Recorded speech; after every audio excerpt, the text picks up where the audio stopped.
ভারতের সবচেয়ে গুরুত্বপূর্ণ ব্যক্তিদের মধ্যে অন্যতম, সম্ভবত ১, ২, ৩ এর মধ্যে। তিনি হলেন মিস্টার অজিত দোভাল। অজিত দোভালকে বলা হয় নরেন্দ্র মোদীর ২ চোখ বা অজিত দোভালের যে ব্রেইন, মস্তিষ্ক, এটিকে বলা হয় অমিত শাহ, অজিত দোভাল, তারপর নরেন্দ্র মোদী এবং জয়শঙ্কর।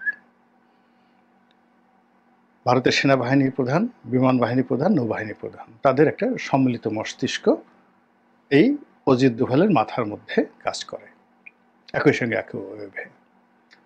এবং গত ১০ বছরে জনাব অজিত দোভাল ভারতের সর্বস্তরে যতটা অ্যাকসেপ্টেড হয়েছেন, সম্মানিত হয়েছেন, এবং তিনি যেভাবে একটা নায়কোচিত উচ্চতায় পৌঁছে গিয়েছেন, নেম এবং ফেমের, এটি ভারতীয় সিভিল সার্ভিস, মিলিটারি সার্ভিস এবং পলিটিক্সে কোনো ব্যক্তি ইতিপূর্বে আসেননি।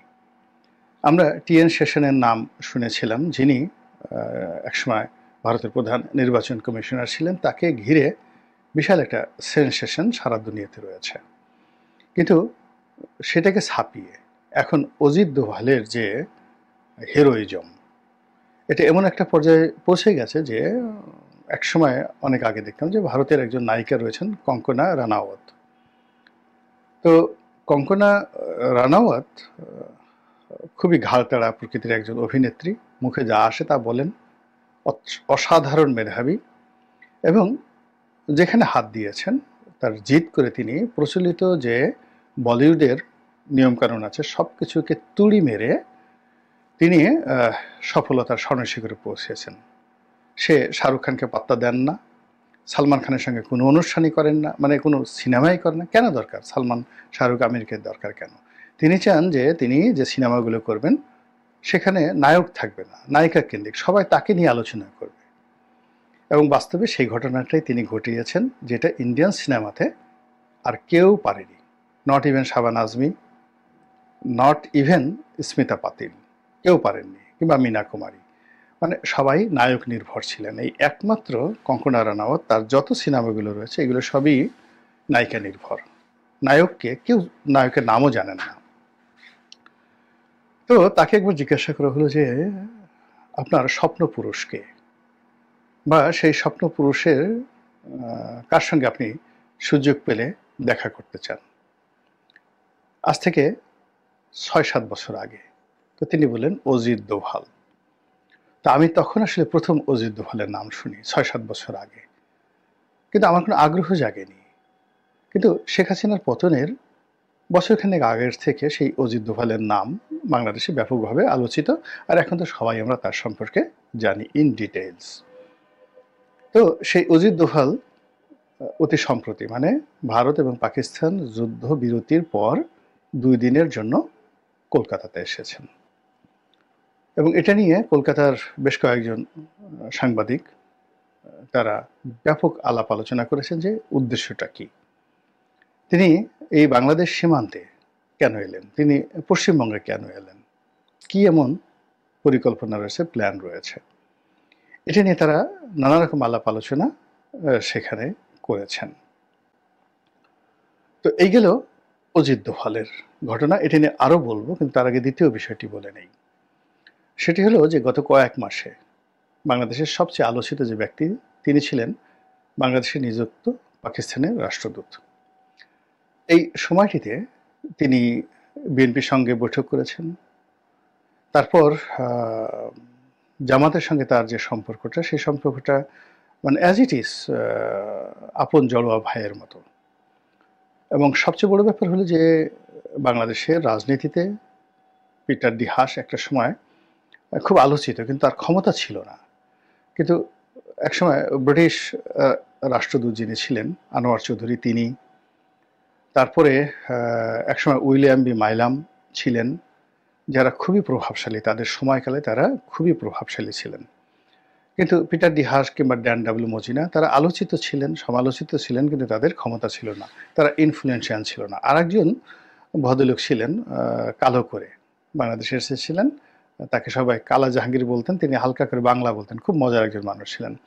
তিনিও খুব প্রভাবশালী ছিলেন। আর মুক্তিযুদ্ধকালীন সময় যিনি বাংলাদেশে ছিলেন, মার্কিন চার্জ দ্য অ্যাফেয়ার্স, তিনিও খুব গুরুত্বপূর্ণ ব্যক্তি ছিলেন।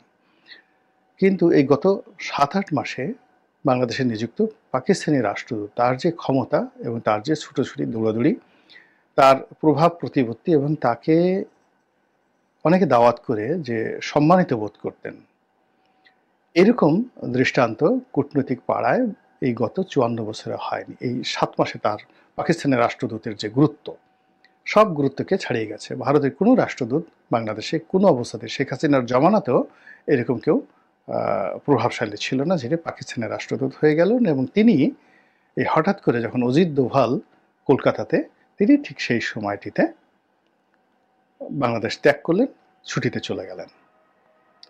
তো এখন এগুলোর নেপথ্য কারণ কি, কি হতে পারে? বাংলাদেশ নিয়ে কি নতুন কিছু হচ্ছে? এমনিতে তো আমরা আমাদের যে সমস্যাগুলো, সেই সমস্যাগুলো নিয়ে রীতিমতো ঘুরপাক খাচ্ছি। এখানে বান্দরবন, বাঘাইছড়ি, বিলাইছড়ি, রাঙামাটি, তারপর কক্সবাজার, এই এলাকা ঘিরে নানা রকম আতঙ্ক।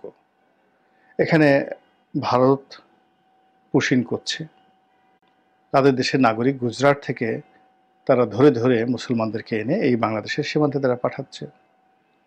আসামের সাথে আমাদের যে সীমান্ত রয়েছে সিলেটে, সেখানে সর্বোচ্চ সতর্কতা রয়েছে। আমাদের অনেকগুলো সীমান্তগুলোতে, বিশেষ করে শিলিগুড়ি করিডর থেকে শুরু করে অন্য যে জায়গাগুলোতে রয়েছে, সেই জায়গাতে ভারত ৩৫,০০০ সৈন্য, তাদের যে নর্মাল বিএসএফ, বিজিবি বা বিএসএফ রয়েছে, এবং অন্যান্য যে সকল সামরিক ঘাঁটি রয়েছে, এগুলো ইন জেনারেল, তার বাইরে রিজার্ভ ফোর্স থেকে, অন্যান্য ক্যান্টনমেন্ট থেকে ৩৫,০০০ সৈন্য তারা এখানে সমবেত করেছে বাংলাদেশের সীমান্ত অঞ্চলে অনেক দিন ধরে। এবং ভারী অস্ত্রশস্ত্র, দূরপাল্লার কামান এবং ক্ষেপণাস্ত্র এবং ড্রোন, এখানে তারা এই পাকিস্তান ভারত যুদ্ধের আগের থেকে এখানে সমবেত করেছে, এবং ওইগুলো এখন পর্যন্ত তারা সরায়নি। বাংলাদেশ ভারত সীমান্তের বেশিরভাগ এলাকা সিল করে দেওয়া হয়েছে বিজেপির সতর্ক প্রহরায়, এবং প্রায় ৪,০০০ কিলোমিটার যে বিশাল সীমানা, এর মধ্যে পশ্চিমবঙ্গের সঙ্গে কেবলমাত্র আছে ২,২০০ কিলোমিটার পশ্চিমবঙ্গের সঙ্গে। তো এই সীমান্তগুলোতে যে কি হচ্ছে, আমাদের পত্রপত্রিকা ওভাবে প্রকাশ করছে না। ভারতীয় মিডিয়াতে প্রতিদিনই এগুলো নিয়ে আলাপ আলোচনা হচ্ছে। তো এর প্রেক্ষিতে ভারত পাকিস্তান যুদ্ধ শুরু হলো, আর এই প্রেক্ষিতে একেবারে ১৮ ঘন্টার মধ্যে এই যুদ্ধ অবসান হয়ে গেল। এখন ভারত তার যে ওয়েস্টার্ন ফ্রন্ট, সেই ওয়েস্টার্ন ফ্রন্ট নিয়ে তাকে আর চিন্তা করতে হচ্ছে না। ওখানে সমঝোতা হয়ে গেছে, ট্রিটি সাইন হবে। এবং আমি এর আগেও বলেছিলাম যে এই যুদ্ধটা হবে খুব সংক্ষিপ্ত। তারপরে তারা শান্তি চুক্তি করবে, এবং সেই শান্তি চুক্তিটা যদি সিমলা চুক্তির মতো হয় ১৯৭১ সনে, তারপরেই ভারত এখানে অ্যাকশনে আসবে ইস্টার্ন রিজনে, অর্থাৎ এই পূর্বাঞ্চলে। ২ নম্বর হলো যে ভারতের এবং পাকিস্তানের যে যুদ্ধ, সেই যুদ্ধে ভারতের মধ্যে এক ধরনের ফ্রাস্ট্রেশন লক্ষ্য করা গেছে, ভীষণ রকম। সেখানকার সেনাবাহিনীর মধ্যে ফ্রাস্ট্রেশন রয়েছে।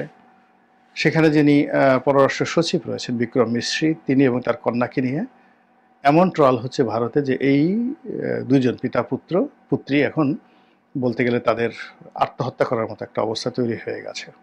তাদেরকে বেঈমান বলা হচ্ছে, মুনাফিকি বলা হচ্ছে, দেশদ্রোহী বলা হচ্ছে। এবং পাকিস্তানের সঙ্গে যে যুদ্ধ, সেই যুদ্ধের ফলে ভারতের যে ক্ষয়ক্ষতি এবং সে যুদ্ধে পাকিস্তানের যে পারঙ্গমতা, এগুলো নিয়ে সারা ভারতবর্ষে হতাশা ছড়িয়ে পড়েছে। এই হতাশা দূর করার জন্য, যেটা আমি আগেই বলেছিলাম যে অনেক সময় ঝিকে মেরে বউকে শিক্ষা দেওয়া হয়, এবং যখন কোনো মানুষ বাইরে কারোর সাথে পারে না, দুর্বল মানুষগুলো তারা এসে ঘরের বউয়ের সাথে বাহাদুরি দেখায়। তো এক্ষেত্রে পাকিস্তানের সঙ্গে তারা পারেনি। তো না পারার কারণে এই যে জাতীয় একটা ফ্রাস্ট্রেশন, সেই ফ্রাস্ট্রেশনটা তারা কারো না কারোর প্রতি, এটা দুর্বল কোনো রাষ্ট্রের প্রতি, বন্ধুর প্রতি, প্রতিবেশীর প্রতি তারা সেটা ঝাড়বে, এবং এটা নিয়ে তারা উল্লাস করে তারা দেশবাসীকে উদ্বুদ্ধ করার চেষ্টা করবে। আর তা যদি হয় তাহলে সেক্ষেত্রে মায়ানমার, বাংলাদেশ, নেপাল, তারপরে শ্রীলঙ্কা, আমরা যারা ভারতের প্রতিবেশী রয়েছি সবাই হুমকির মধ্যে রয়েছে এবং সকলের সঙ্গেই ভারতের এখন সম্পর্ক তলানিতে। এখন চিন্তা করুন যে মায়ানমার, নেপাল, ভুটানের সাথে করবে না, ভুটানের সঙ্গে তাদের সম্পর্ক খুবই গভীরতর, আর মালদ্বীপ। তো অন্যান্য রাষ্ট্রগুলোর সাথে চীনের একটা কৌশলগত সামরিক চুক্তি রয়েছে, বিশাল বিনিয়োগ রয়েছে। তো সেখানে ভারত যাবে না। গরিবের বউ হিসেবে এখন তাদের স্বাভাবিক কারণেই প্রথম পছন্দ বাংলাদেশ। এখন সেই বাংলাদেশ যদি পছন্দ হয়, এটাকে আপনি একদিকে রেখে দ্বিতীয় স্তরে আপনি আসেন যে অজিত দোভাল কেন কলকাতাতে এলেন। অজিত দোভাল খুবই, বললাম তো, এত মানে ব্যস্ত মানুষ যে তার কর্মঘণ্টার তিনি 4 ঘন্টার মতো ঘুমান, বাকি সময়টাই তিনি অফিসে থাকেন। তো সেই তিনি যদি খুবই অগুরুত্বপূর্ণ একটা বিষয় হতো বা জেনারেল ম্যাটার হতো, তিনি তো কলকাতায় যারা তার স্টেশন চিফ রয়েছে রয়ের বা এই সরকারে যারা কর্তা ব্যক্তি সবাইকে তিনি ডেকে পাঠাতে পারতেন, কিন্তু সেটা না করে তিনি সরজমিনে সেখান থেকে উড়ে এসে 2 দিন কলকাতা সফর করলেন। এই বিষয়টা তো স্বাভাবিক না, একেবারেই অস্বাভাবিক বিষয়। এখন সেই অস্বাভাবিক বিষয় ভারতীয় পত্রপত্রিকা বলছে যে এখানে কলকাতাতে পাকিস্তানের গোয়েন্দা সদস্যদের আনাগোনা মারাত্মকভাবে বেড়ে গেছে এবং কলকাতাতে পাকিস্তানের এই গোয়েন্দারা অবস্থান করে তারা নাশকতা তৈরি করা, সীমান্তে অস্থিরতা তৈরি করা এবং বাংলাদেশের সঙ্গে যে সম্পর্কটা খারাপ যাচ্ছে সেইটাকে পুঁজি করে বড় দুর্ঘটনা ঘটানোর জন্য তারা একটা ব্যাপক প্রস্তুতি নিচ্ছে এবং এই বিষয়টা তদারক করার জন্য অজিত দোভাল এসেছেন বলে ভারতীয় যারা সংবাদ বিশ্লেষক তারা এই কথাগুলো বলছেন। তো তারা তাদের কথা বলেছেন, আপনি আমি এটা নিয়ে কি চিন্তা করব। এই চিন্তা আমাদেরকে করতে হচ্ছে যে আসলে এখন এই পাকিস্তানের সাথে ভারতের যে যুদ্ধবিরতি, এর ফাঁকে যে ভ্যাকুম তৈরি হয়েছে, এই ভ্যাকুমে ভারত একটা খেলবে এবং আহত বাঘ কতটা ভয়ঙ্কর হয় এটা মোরালেস আমরা সবাই জানি। অন্যদিকে যেটি হচ্ছে সেটি হলো যে এই সময়টিতে পাকিস্তানের যে রাষ্ট্রদূত তিনি এই যে বাংলাদেশ থেকে চলে গেলেন, অলানে ছাড়েন চলে গেলেন, এটা আমাদেরকে ভাবিয়ে তুলেছে। এর কারণ হলো যে আমরা যারা পাকিস্তান নিয়ে খুব উচ্চ ধারণা পোষণ করতাম, তাদের বন্ধুত্ব নিয়ে আলাপ আলোচনা করতাম এবং যে কোনো ব্যাপারে অনেকে মনে করতেন যে পাকিস্তান তাদেরকে একটা ভ্যানগার্ড হিসেবে কাজ করবে বা তাদেরকে নানা রকমভাবে সুযোগ সুবিধা দেবে।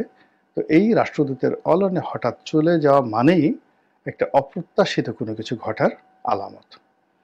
এবং আপনাদের অনেকেরই মনে আছে যে ঠিক এই সেম ঘটনা ঘটেছিল মিস্টার পিটার ডি হাসের ক্ষেত্রে।